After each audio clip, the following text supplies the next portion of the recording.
Sa pagpapatuloy ng ating kwento, dumiretso si Songon sa labas at nilalanghap ang sariwang hangin at nag-relax siya.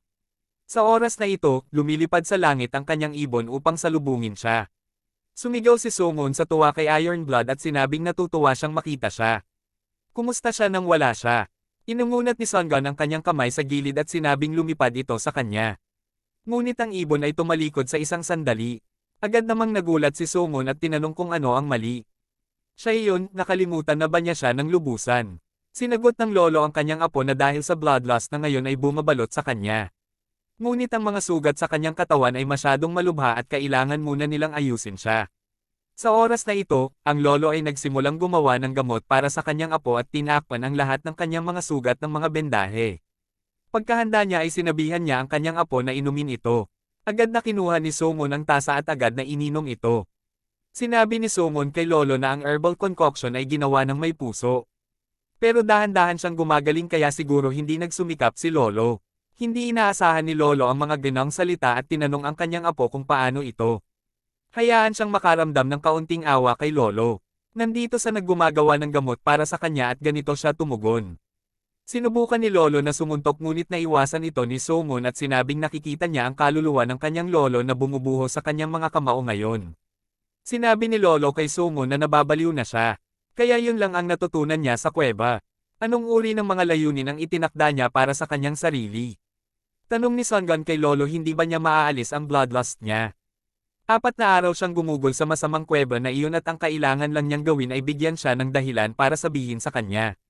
Tinanong ni lolo si Songon sa tingin ba niya ay ganoon lang kadali. At saka bakit niya aalisin ang isang bagay na pinaghirapan niya. Kaagad ginamit ng lolo ang kanyang lakas at inatake ang kanyang apo. Ngunit sa pagkakataong ito ay hindi man lang kumibo si Songon at inaasahan ang ganoong bagay. Tinanong ni Songon si lolo at pagkatapos ay ano? Ayaw niya talagang makipag-away diba? Ngunit ipaalam sa kanya na sa pagkakataong ito ay magiging mas mahirap. Kung tutuusin, medyo mas experienced na siya.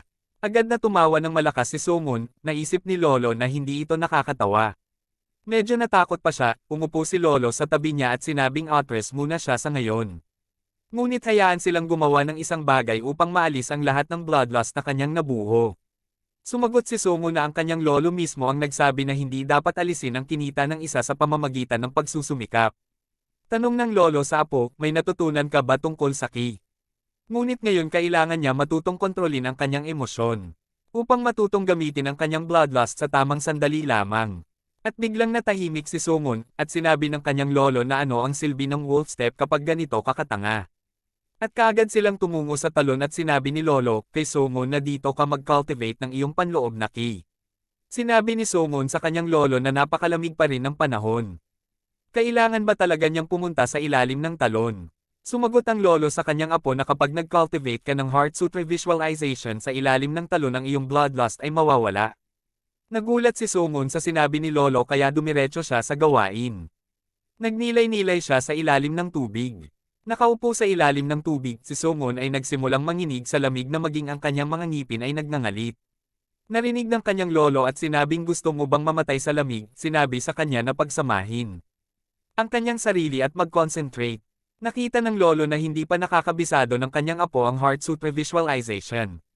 Ngunit nang malaman niya ang wolf step, napagtanto na niya kung paano kontrolin ang daloy ng spiritual na enerhiya, huwag pilitin ang ki na gumalaw ngunit hayaan itong sumunod sa daloy, napagtanto ni Songon sa kanyang sarili na kailangan niyang magtiwala sa Heart Sutra visualization. Ang kanyang katawan ay sapat na malakas, siya ay magiging maayos ngunit siya ay nagyelo hanggang sa buto. Malapit na yata mahati ang ulo niya.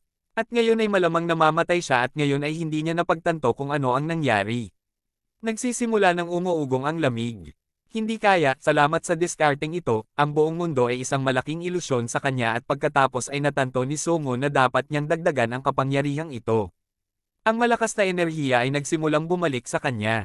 Sinubukan ni Songon na kunin ang higit na init sa kanyang sarili. Pero saglit, nanlamig na naman siya. Sigaw ni lolo sa kanya dahil sa pagiging jerk niya. Nagkamali siya, hayaan mo siyang madama. Dapat siyang magtiwala sa kanyang katawan na pangalagaan ang lahat. Natutunan din ng kanyang ama na kontrolin ang galit sa pamamagitan ng pagkulong sa isang hala.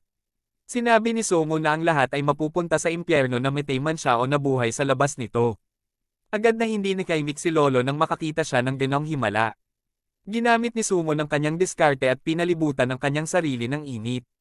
Dahan daw ang iminulat ni Sumo ng kanyang mga mata at sinabing nagtagumpay siya.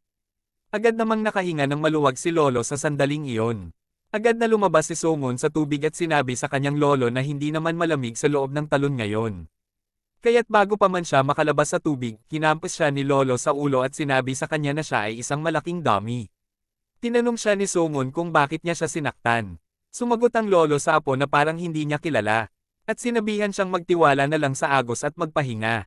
Napahawak siya sa pag-iisip na malapit nang mamatay ang kanyang nag-iisang apo. Sinabi ni Songon na pagkatapos ay itigil na ng kanyang lolo ang pagpapahirap sa kanya hanggang sa mamatay. Sinabi ni Lolo sa kanyang apo na ang kanyang mga healing kicks ay nagpapalakas sa kanya. Agad na tumakas si Songon at sumigaw na hindi niya kailangan ng ganoong uri ng pampalakas. Sa gabi, sinabi ng lolo sa kanyang apo na ang Heart Sutra visualization ay ginawa ng Zen sect, ang ika-6 na ninuno ng Huineng Patriarch. Ang technique na ito ay hindi tungkol sa martial arts, ngunit isang pamamaraan na naimbento para sa mahihinang monghe. At ang nakakapagtaka ay ang lahat ng natuto ng mga turo ay naging isang makapangyarihang master. Ang mga taong ito ay literal na walang kapantay sa mga labanan. Sumagot si Songon sa kanyang lolo na kakaiba ito. Kaya, ang pagbabasa lamang ng mga lumang libro ay sapat na upang maging matagumpay sa mga kasanayan sa paghinga. Pagdating ng umaga, agad na pumunta si Songon sa ilalim ng talon at nagsimulang magsanay ng kanyang mga kasanayan sa pagsipsip ng galit. Naalala niya na ang pundasyon ng pagtuturong ito ay kawalan ng laman ng isip.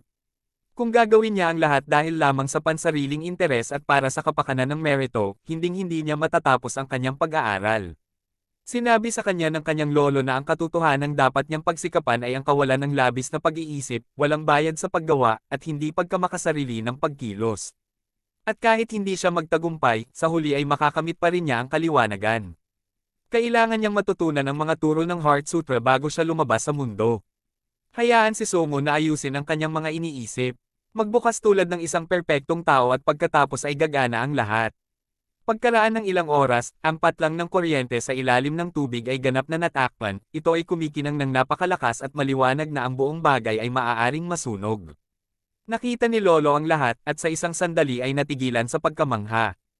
At sinabing yan ang Triple Apex Flowers, ang pinakamataas na kapangyarihan kapag ikaw ay nag-breakthrough sa pinto ng life and death, at ang ganoong bagay ay usap-usapan lamang. Tanong ng lolo, mabubuksan ba talaga ng apo niya ang ika-5 key? Agad na iminulat ni Songon ang kanyang mga mata at nagningning sila ng napakaliwanag. Ang mga kidlat na nakapaligid sa kanya ay nagsimulang lumipad kung saan-saan, at ang tubig mula sa mga iyon ay nagsimulang matuyo. Nakita ng lolo na tuluyang bumukas ang manipis na ugat ng kanyang apo. At pagkatapos ay umiyak siya at sinabing wala na siyang dapat pagsisihan. Sa paglalakad pauwi, sinabi ni Lolo kay Songon na nang malaman niya ang mga turo sa ilalim ng talon, binalak niyang simulan ang pagsasanay sa kanya upang maging isang monghe. Gayunpaman, hindi iyon kinakailangan ngayon. Tanong ni Songon, may nagawa ba siyang mali? Sumagot si Lolo na maayos ang lahat. Ang ibig niyang sabihin ay hindi na niya kailangang matuto sa kanya. Natutunan niya ang lahat sa kanyang sarili. Tinanong ni Songon ang kanyang lolo kung ano ang eksaktong natutunan niya. Sumagot si Lolo na kamakailan lamang nang siya ay nagsasanay sa ilalim ng talon, nakita niyang naabot na ni Songon ang Triple Apex Flowers at nabuksan na din ang kanyang ika-5 key. Tinanong ni Lolo si Songon kung ano ang nararamdaman niya noon. Hayaan siyang sabihin kung ano ang nangyari. Sumagot si Songon na noong una ay sumasakit ang ulo niya at nakaramdam ng pagkahilo, ngunit sa isang punto ay naging masigla, magaan ang ulo at nasa mabuting kalooban. Sinabi ni Lolo na tama iyon dahil nabuksan pareho ang pinto ng life and death at ang kanyang ren at doon nasisidlan.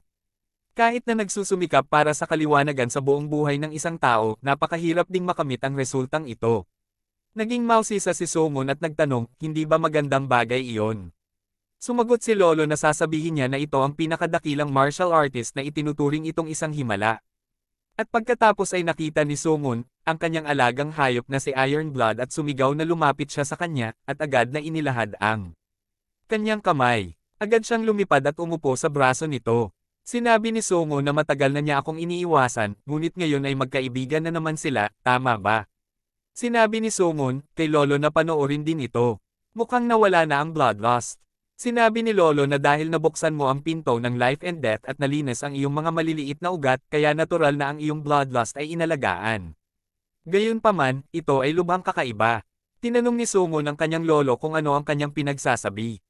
Sinampal siya ni lolo at sinabing napakatanga niya na parang bato. Agad na tumingin sa kanya ang Falcon, nagsimulang magalit si Ironblood at sumigaw sa sariling boses.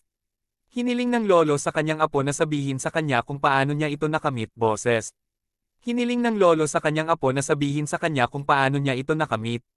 Isang buong taon ang lumipas at dumating muli ang taglamig. Napakabilis ng pag-ulan ng nyebe na ang lahat ng kagubatan ay natatakpan ng puti. Sa ganoong tagal ng panahon, natutunan ni Sungon ang ilang higit pang mga diskarte habang ang maraming palaso ay pumatay sa lahat ng sabay-sabay.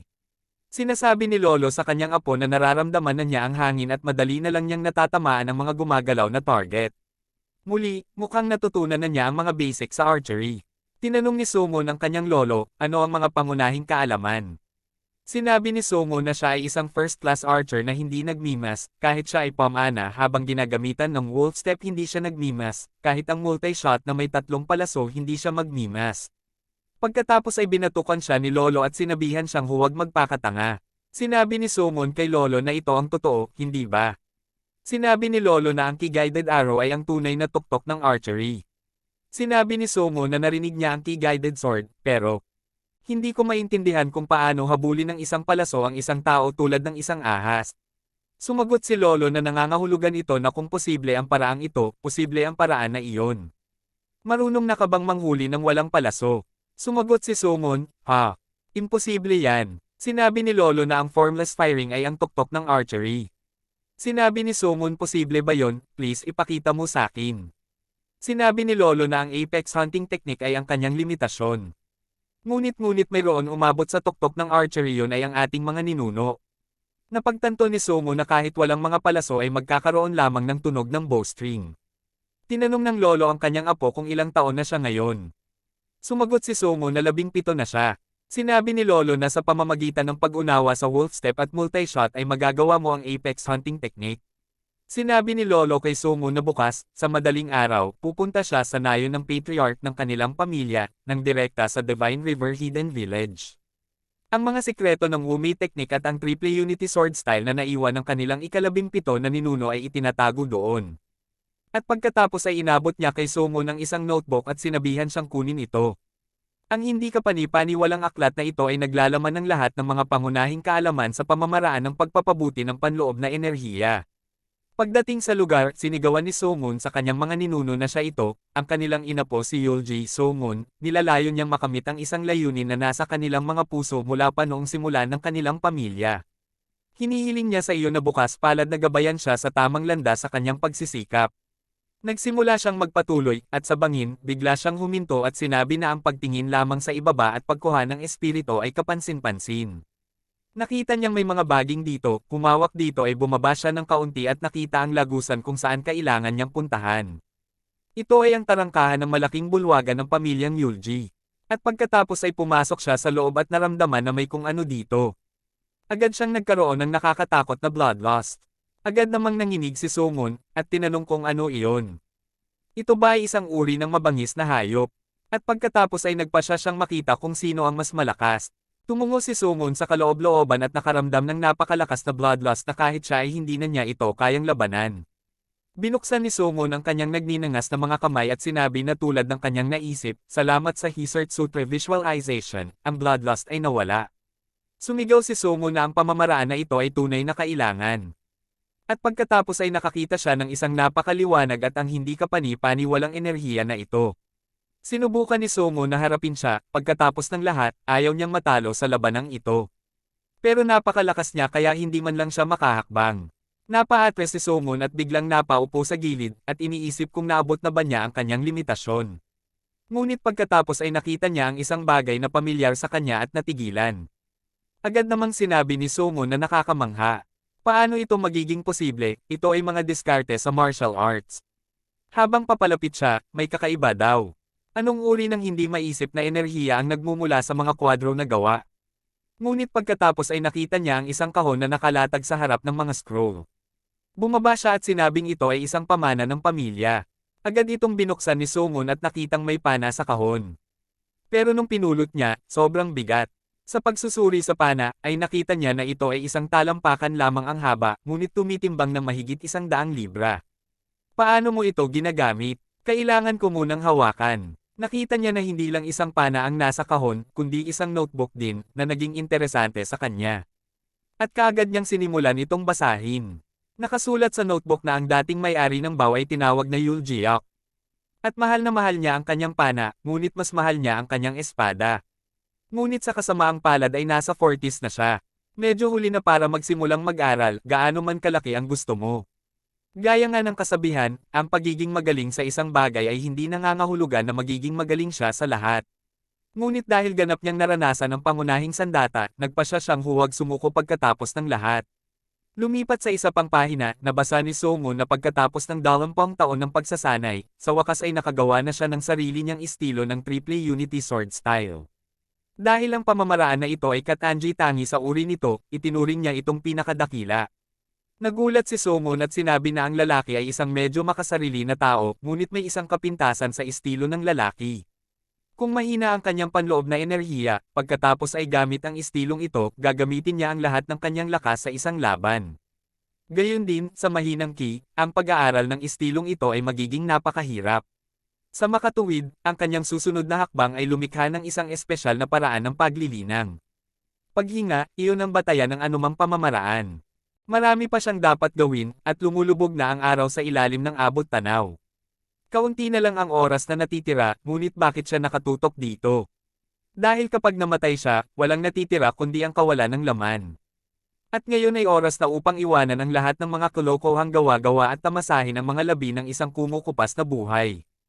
At sa sandaling iyon, isang ideya ang tumama sa kanya. Wuway pamamaraan na sumusunod sa mga batas ng kalikasan, isang pamamaraan na naging pagkatalo ng makamundong pagnanasa at bisyo. Ito na, ang paraan para malutas ang lahat ng problema. Iiwan niya ang espada ng Triple Unity sa kanyang mga inapo. At ang pamamaraang ito ay magiging bahagi ng Wuwei. Namangha si Songun at sinabing, kailangan mong mag-imbento ng ganitong komplikadong sining bago ka pumanaw. Ito ay hindi ka panipaniwala. Pagkatapos mag-flip sa isa pang page, hindi naintindihan ng Songun kung ano ang nangyayari dito. Bakit may iba't ibang sulat kamay? Ito ang susunod na inapo na ang pangalan ay Yulji Magyok. Hindi tulad ng kanyang yumaong lolo, hindi niya gusto ang espada. Inakala ni Songun na ito ang ika-15 na ninuno.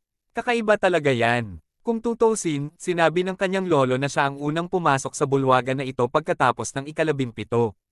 Ngunit mukhang hindi iyon ang nangyari. Sinabi na sinubukan ng kanyang lolo na maging pinakamalakas nang hindi gumagamit ng sining ni Wu Wei, nang hindi natutong gumamit ng espada, ngunit gumagamit lamang ng pana. Ang pamamaraan na gusto niyang sabihin sa kanila, gayunpaman, ay kontrolin ang arrow gamit ang Ki guided arrow. Confident siya sa sarili niya. Pagkatapos ng lahat, ang kanyang Ki ay sapat na malaki. Kinailangan na subukang pagsamahin ang kanyang sariling estilo at ang espada ng Triple Unity Sword Style. Matapos subukan ang kanyang mga diskarte ng ilang beses sinabi niya na imposible. Hindi niya mamaster ang kahit isa sa tatlo sa tunay na kapangyarihan ng mga diskarte sa pag-recycle. Hindi lang siya magaling, isa siyang santo. Ang gayong hindi kapani-pani walang kapangyarihan, at ito ay malayong matapos. Nagpa siyang tawagin ang estilong ito na walang katulad na espada ng Triple Unity. Bagamat bahagyang nasiyahan lamang siya, nag-uumapo pa rin siya sa kagalakan para sa susunod na henerasyon. Ngunit dahil personal niyang nagustuhan ang pana, nagpa siyang muling likhain ang isang estilong mas mataas kaysa sa Ki-guided arrow. Ang kanyang ninuno ay nagtayo ng pundasyon para sa isang hindi kapani-pani walang estilong may hawak na espada, inilatag din niya ang pundasyon para sa parehong para sa pana. Matapos dumaan sa hindi masasabing pagdurusa at paghihirap, nagawa niyang bumuo ng pinakamahusay na pamamaraan ng archery. Tinawag itong formless firing. Tulad ng ipinahiwatig ng pangalan, ito ay ang archery art technique kung saan di na kailangan ng arrow. Kaagad, ibinaba niya ang lubad, at ang enerhiya ay dumiretso sa bato, katulad ng paggawa ng sword ki, gamit ang sariling panloob na enerhiya. Ang formless firing ay isang art na nangangailangan ng paglikha ng isang arrow mula sa sariling panloob na enerhiya.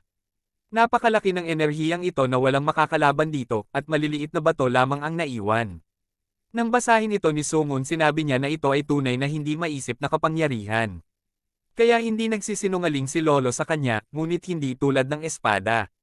Limitado lang ang distansya, formless firing ay pwede mong tamaan ang target kahit sa malayo. Sa makatuwid, ang formless firing ay maaaring ituring na pinakamalakas na pamamaraan sa archery. Gayunpaman, kahit hindi napagtagumpayan ng formless firing ang walang katulad na Peerless Triple Blade. Napagtanto niya na nagawa lang niyang tusukin ang scroll gamit ang formless firing, ito ay posible lamang dahil ito paglalarawan, ito ay isang tunay na tao hindi ako maaaring manalo. Napatingin si Somon sa likod ang hindi kapani-paniwalang pamamaraan na ito ay isang compilation ng tatlong magagandang estilo. Alam niya na ang mga ito ay hindi pangkaraniwang mga guhit, ngunit ngayon ay hindi na siya nagulat na nagpadala sila ng panginginig sa kanyang katawan. Mukhang ang butas na ito ay ginawa ng isang formless firing. Handa na ba siyang tahakin ang landas na ito, naisip ni Somon. Agad na kinuha ni Somon ang pana para sa kanyang sarili at sinabing sigurado siyang kakailanganin pa rin niya ito. Hindi makayanin ng isang normal na bow ay hindi kakayanin ang key ng formless firing, kaya nagpasya siyang kunin ang pana na nasa likod niya, na gawa sa purong metal, tumitimbang ng 100 libra. At agad na nagsimulang magnilay-nilay si Somon at lalong lumakas. Napagtanto ni Somon na 10 araw na niyang pinag-aaralan ang sining ni Wu Wei. Naipon at napagsama-sama niya ang lahat ng kanyang ki sa kanyang core, at sa ngayon ay may dalawang hindi kapani-paniwalang puwersa na namimilipit doon. Isang kombinasyon ng mga panloob na enerhiya na nilikha ng Heart Sutra Visualization at ng Wu Wei Technique.